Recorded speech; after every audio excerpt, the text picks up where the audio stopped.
Само 8% од вработените на работа ќе одат во недела, додека за останатите овој ден ќе биде ден за одмор.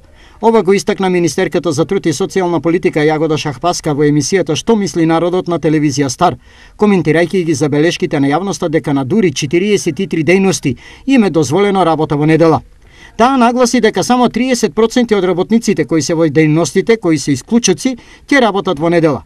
Тоа се само 8% од вкупниот број на работници, што значи дека 92% од работниците во државата нема да работат во недела. Ќе работи само онај минимум на работници кој што е неопходен за процесите да течат непречено.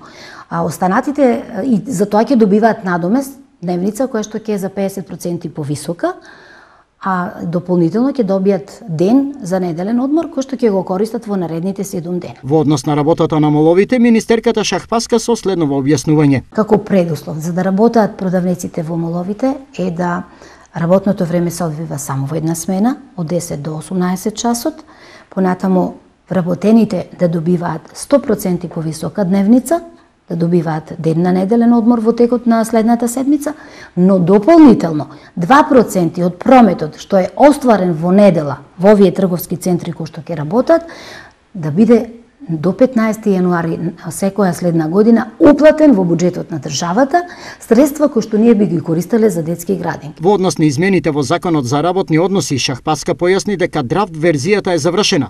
Следува јавна расправа и поширока дебата со работниците и работодавачите. До крајот на годинава ова законско решение треба да биде донесено. Законското решение гласи: договорите за работа се прекинуваат со навршени 64 години возраст и 15 години работен стаж.